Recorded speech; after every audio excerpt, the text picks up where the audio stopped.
Bom dia, irmãos, graça e paz, que Deus abençoe a todos. Estamos aqui em mais um vídeo gravado para a nossa Escola Bíblica Dominical. Hoje, que dia que é hoje? 19 de julho de 2020. Antes de nós começarmos, eu quero só deixar alguns avisos para os irmãos.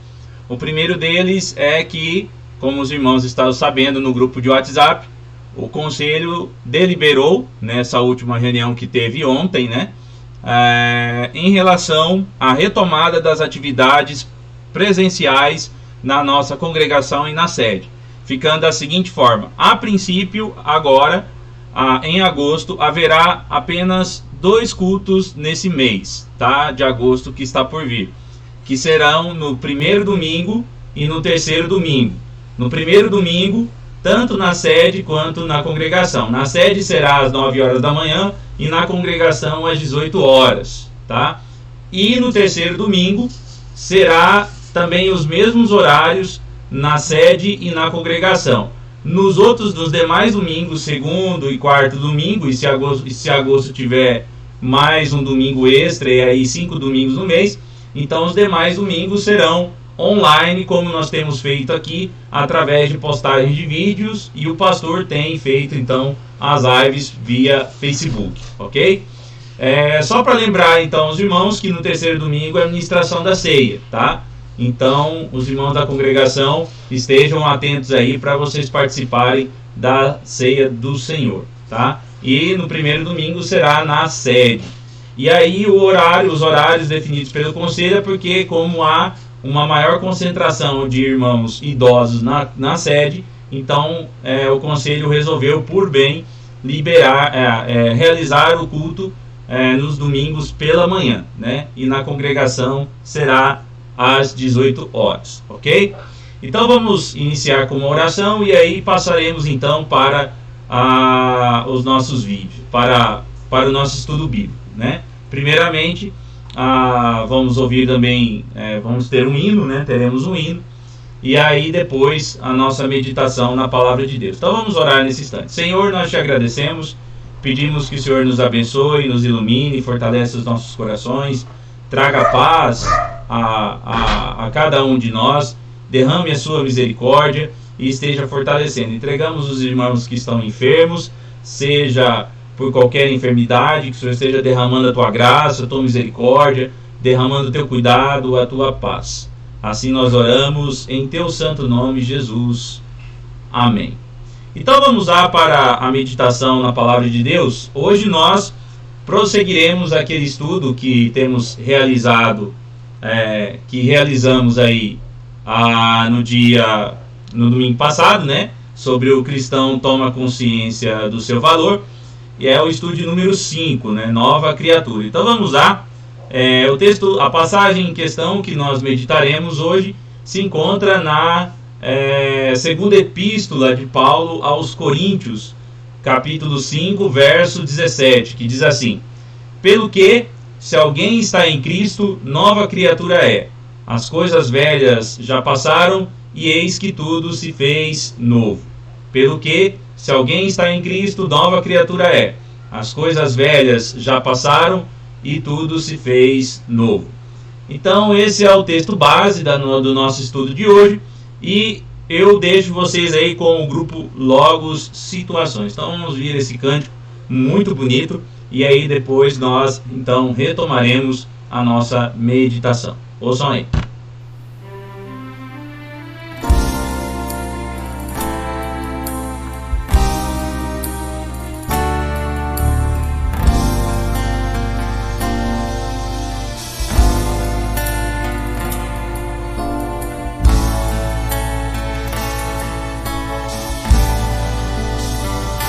Olha, se você lembrar, pode cantar, fica à vontade, tá bom?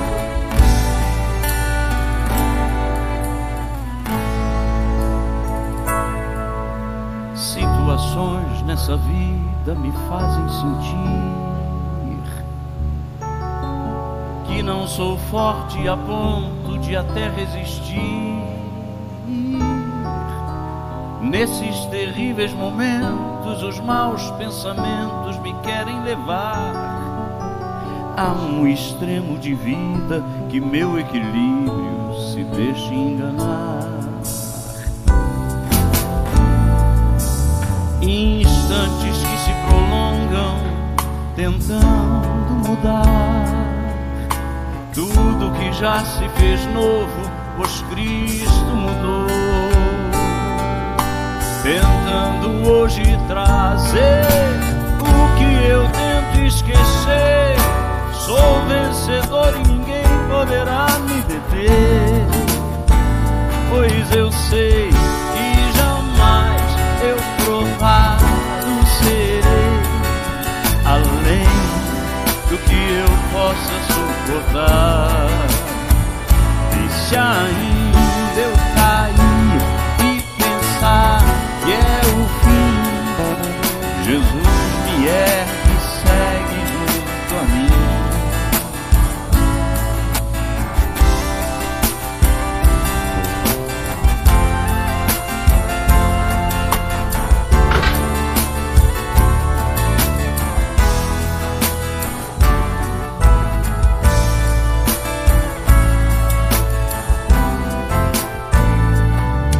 Instantes que se prolongam tentando mudar tudo que já se fez novo, pois Cristo mudou,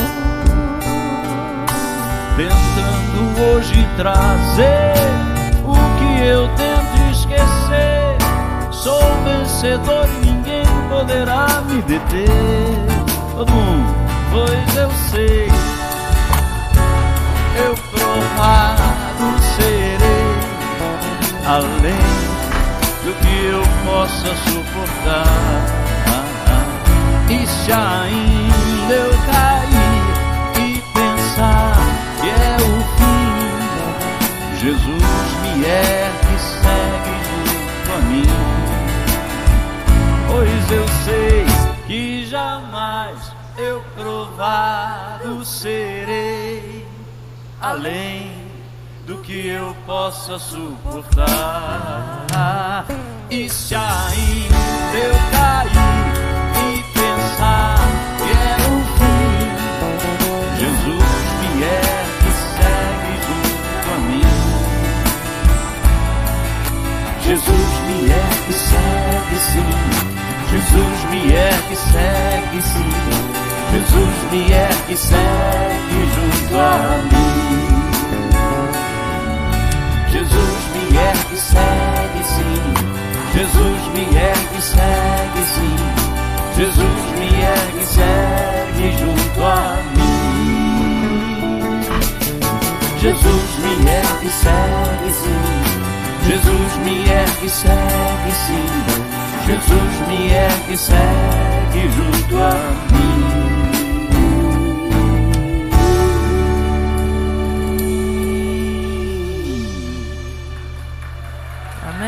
Graças a Deus. Glória ao Senhor. Quantas vezes, passamos por problemas difíceis, provações, mas precisamos nos lembrar de que temos um Deus que cuida, que sara. Muito bem, nós ouvimos aí Paulo César, Grupo Logos e Música Situações. Não sei se vocês já ficaram sabendo, a mulher dele faleceu, em decorrência de uma doença esse ano, E então que nós continuemos a orar também pelo nosso irmão Paulo César, do Grupo Logos, e sabemos que Deus tem confortado o seu coração. Na hora que ela foi sepultada, houve um pequeno cortejo por causa das especificações técnicas, de biossegurança.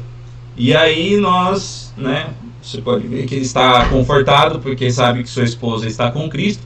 Mas isso não nos impede de orarmos por ele, para que Deus continue a trazer o conforto e o consolo. Pois bem, vamos lá, continuando nosso estudo. Também lembre-se de orar pelos nossos irmãos enlutados, para que Deus continue fortalecendo a vida deles, renovando as forças. E aí lembremos da família do nosso irmão Denis, para que Deus continue fortalecendo, dando forças para a Vera, para a família, em relação ao passamento do nosso irmão.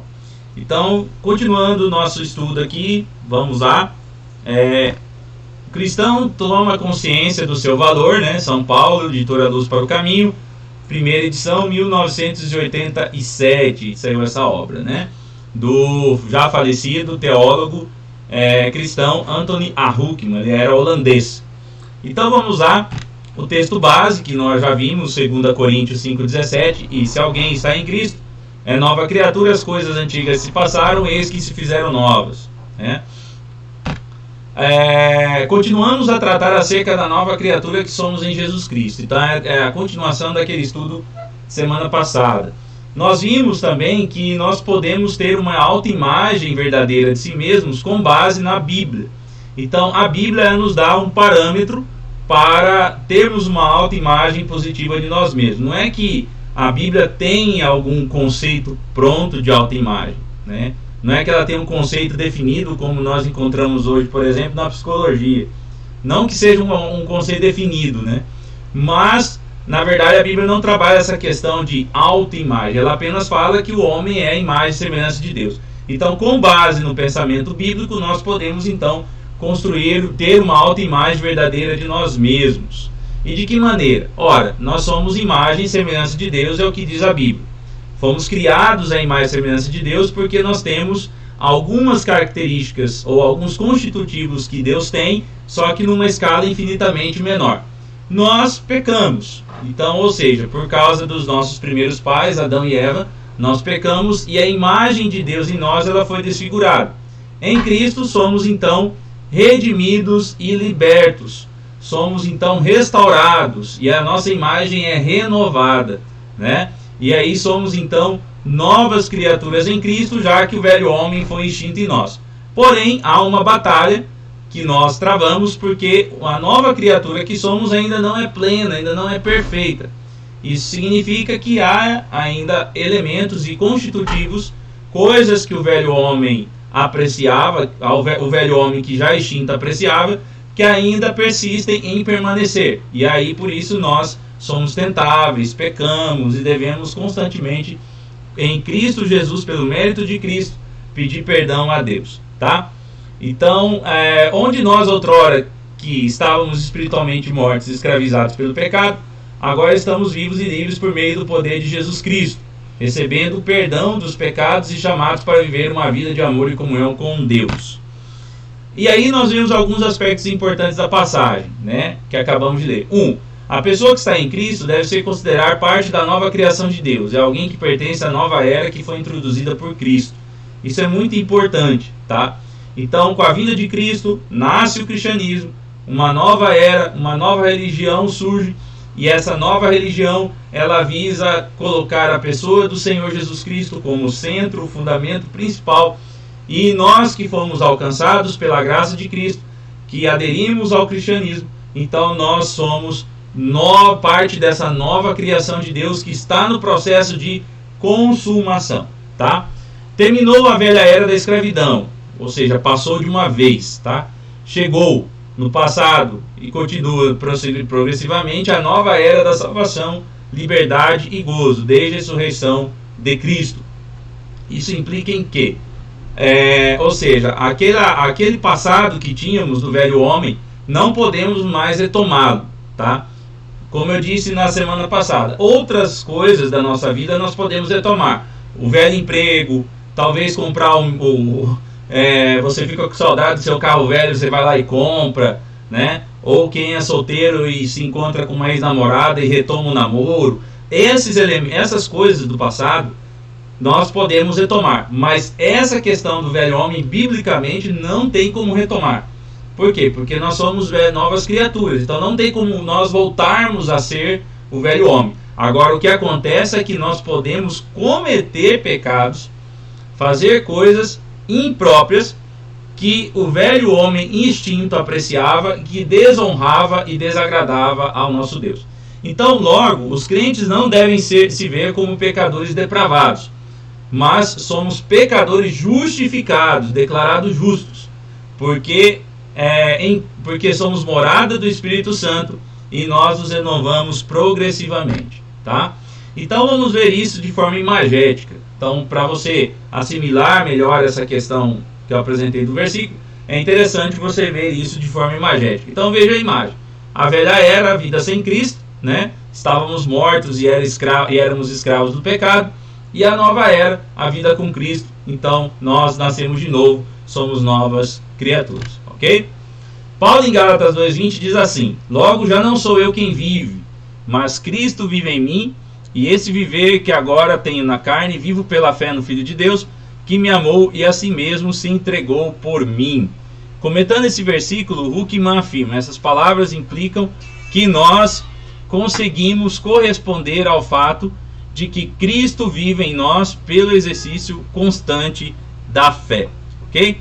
Então vejamos também alguns outros textos que mostram isso, né? Vale lembrar que existe um problema que nós temos, que faz parte dessa questão do velho homem, que outrora instinto apreciava, é a chamada autoexaltação, né? Que é cair num orgulho espiritual onde passa a se considerar melhor do que os outros. Isso a Bíblia chama-se de vanglória, ou seja, uma glória que é vã.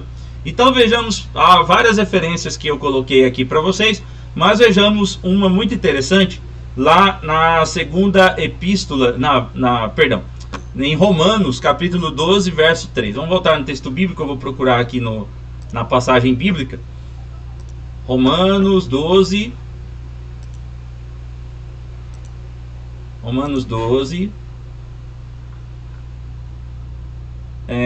3, diz assim: porque pela graça que me foi dada, digo a cada um dentre vós, que não tenha de si mesmo o mais alto conceito do que convém, mas pense de si sobriamente, conforme a medida da fé que Deus repartiu a cada um, tá? Então veja que é interessante como Paulo mostra isso aí. Ele fala: olha, você não pode se autoexaltar, né?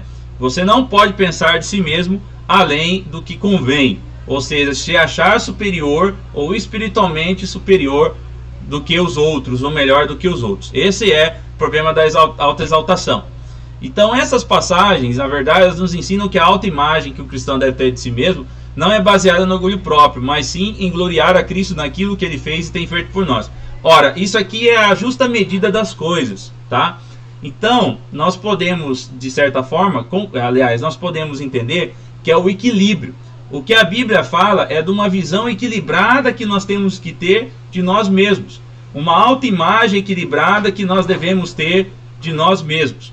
Ora, isso é o que Aristóteles dizia, não biblicamente, mas ele dizia que é importante que nós tenhamos uma justa medida das coisas. Não partamos para extremos para que não se torne vício, né? Então, o que é a virtude para Aristóteles? É essa justa medida, esse ponto de equilíbrio. E é justamente o que a Bíblia deixa claro para nós, a justa medida das coisas, né? Então, ou seja, não é novidade o que Aristóteles fala para nós, né? Então, a Bíblia já deixa claro isso. É a justa medida das coisas, é o equilíbrio que temos que ter. Não devemos pensar naquilo que convém. E eu tenho certeza, eu acredito, né? Então, eu penso assim, que Paulo recebeu uma influência importante de Aristóteles para os seus escritos, né? Tanto é que ele trabalha a lista de vícios e virtudes, eu já falei isso para vocês. Então a ideia é justamente mostrar essa visão, esse justo equilíbrio das coisas, né? Então, como que nós devemos pensar sobre nós mesmos de forma equilibrada? Ora, nós somos importantes, somos especiais, porque fomos criados à imagem e semelhança de Deus, mas somos pecadores redimidos e ainda somos imperfeitos, pois temos nossas imitações, temos nossas dificuldades, assim como temos aptidões, talentos e capacidades que Deus nos dá. Então continuemos, uma nova maneira de viver como novas criaturas, né? Somos chamados para viver uma nova vida, onde não nos gloriamos em nós mesmos, mas sim em Cristo. E devemos seguir uma nova maneira de viver conforme a Bíblia nos ensina. Então, voltando lá em Romanos, capítulo 12, nós vamos ver que diz assim o texto, né? Vamos dar uma espiadinha no texto aí. Diz assim: rogo-vos, pois, irmãos, pela compaixão de Deus, que apresentei os vossos corpos como sacrifício vivo, santo e agradável a Deus, que é o vosso culto racional. E não vos conformeis com este mundo, mas transformai-vos pela renovação da vossa mente, para que experimenteis qual seja a boa, agradável e perfeita vontade de Deus, né? É o que o texto nos deixa claro aqui, conforme nós podemos ver. E aí, o que esse texto e essas outras passagens que você pode conferir em casa nos falam? Que somos chamados para viver para Cristo, passando diariamente pelo processo de renovação mental por meio do culto racional, né? Que estamos debaixo da graça de Jesus, por isso somos vencedores, não que estamos em um estado de perfeição, mas porque em Cristo temos forças para vencer as tentações e o pecado. É aquilo que Jesus ensina no Pai Nosso, né? O que Jesus ensina no Pai Nosso? Então, o Pai Nosso, como eu já disse, é dividido em partes. Existe a oração glorificando a Deus e existe a oração, né, em que eu peço a Deus pelas minhas necessidades específicas. Então, quais são as minhas necessidades específicas? Sustento, né? Pão nosso de cada dia dá-nos hoje. Eu preciso comer, eu preciso me vestir, eu preciso ter uma casa para morar, eu preciso ter um emprego, né? Eu preciso viver, eu preciso sobreviver. Então eu fui lançado neste mundo e preciso viver, né? Eu tenho que viver neste mundo. Ora, mas para viver nesse mundo eu preciso de roupa, porque senão eu não posso andar nu por aí, eu não posso, senão eu vou passar frio, né? Como você vê às vezes pessoas na rua que passam frio e aí tem que se virar com alguma coisa, né? Quando eles não são alvo da generosidade das pessoas. Eu preciso comer, porque o meu corpo precisa de nutrientes para poder se manter de pé, para adquirir anticorpos em relação a determinadas doenças, né? Por isso que tem algumas doenças que cortam o seu apetite, né? Então, ou seja, você precisa comer para poder ter nutrientes e o seu corpo produzir nutrientes para vitaminas e outras coisas importantes para te dar energia, para te proteger também das doenças, né? E por fim nós temos a questão de duas necessidades importantes: a questão de sermos livres da tentação, não livres da tentação, mas de não cair em tentação. É interessante que o texto fala assim: não nos deixes cair em tentação, mas livra-nos do mal, né? E perdoa as nossas dívidas, assim como nós temos perdoado aos nossos devedores. Então, a necessidade do perdão e a necessidade de não cair em tentação, né? Mas ser mas livra-nos do mal. Então, ou seja, por quê? Porque mesmo sendo pecadores redimidos, somos ainda tentáveis. Há coisas, há constitutivos, há elementos em nós que o velho homem instinto apreciava e que nos fazem ser tentáveis, né? É o que aconteceu com o povo, por exemplo, no Egito, né? Quando o povo saiu do Egito, eles ficavam: que saudade das batatinhas do faraó, que saudade das abobrinhas que eu plantava lá no Egito, que saudade do bananal que eu colocava lá, que saudade da pera, e assim por diante. Eu tô aqui no deserto, Deus me deu esse maná, né? Deus me deu essa cordonizes, e assim por diante. Então veja que isso pode acontecer e acontece conosco. Nós somos tentáveis. Por essa razão que estamos debaixo da graça de Cristo, por isso somos vencedores. Mas não que estamos no estado de perfeição ainda, mas temos forças para vencer as tentações e o pecado. É aquilo que Tiago fala, né? Que Deus não nos faz ser... Paulo, aliás, fala, né? Que Deus não permite que sejamos tentados além das nossas forças, mas Ele provém libertação, Ele provém... Ele nos dá forças para podermos enfrentar as tentações. É o que aconteceu, por exemplo, com José, né? E também Jesus, Ele é a nossa base fundamental para podermos enfrentar e vencer as tentações, quando nós vemos lá em Mateus, né? Que o diabo fala para Jesus: se você é o Filho de Deus, eu sei que você é, então você tem poder para transformar essa pedra em pão e comer. Aí Jesus fala: olha, nem só de pão viverá o homem, né? Aí o diabo leva ele lá no pináculo do templo e fala: pula daí que os anjos vão te pegar, né? Eles vão te proteger. E aí citam 3 da Bíblia. Aí Jesus fala: não tentarás o Senhor teu Deus. Aí o diabo mostra todos os reinos do mundo, fala: isso aqui é meu, né? Meu uma obra, ele usurpou. Isso aqui é meu, mas eu posso te dar se você me adorar. Aí Jesus fala: vaza daqui, porque somente a Deus adorarás e somente a Deus dará então culto. Então nós podemos perceber, queridos, que nós somos tentáveis e podemos decair em tentações, né? Mas nós somos habilitados também a resistirmos a essas tentações, e quando caímos, temos a possibilidade dada por Cristo de reconhecermos os nossos pecados e pedirmos perdão a Deus, tá? Então, quais são as implicações disso para as nossas vidas? Vejamos lá. Antônio Huckelmann diz assim: a Bíblia nos ensina que nós, que estávamos em Cristo, devemos nos considerar novas criaturas, vivendo agora uma vida de vitória na força do seu Espírito. Nesses termos, o Novo Testamento descreve o cristão. Certo, o crente pode perder muitas batalhas, especialmente quando se confia em sua própria força, ao invés de se apoiar no Senhor. Mas perder batalhas não impede de ganhar a guerra. E para quem está em Cristo, o resultado final nunca foi segredo, né? Então, quais são as implicações aqui? O que nós podemos extrair disso para a nossa vida? Veja-se como uma nova criatura em Cristo Jesus. Tenha humildade de reconhecer que você é uma nova criatura pelos méritos de Cristo. Lembre-se de que perdemos muitas batalhas, mas em Cristo a guerra já está ganha. E no momento certo, na consumação da obra de Cristo, nós seremos mais que vencedores. Compartilhe com os outros esta mensagem, tá? Então, isso é o que eu quis trazer para vocês hoje. Espero que tenha sido edificante aos seus corações. Leiam os textos, leiam as passagens, façam anotações.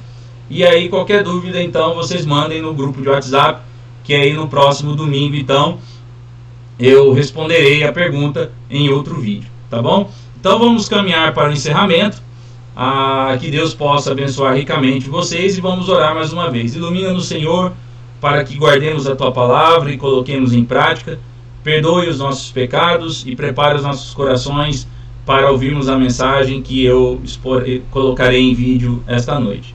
Tanto eu quanto também o pastor fará isso online pelo Facebook.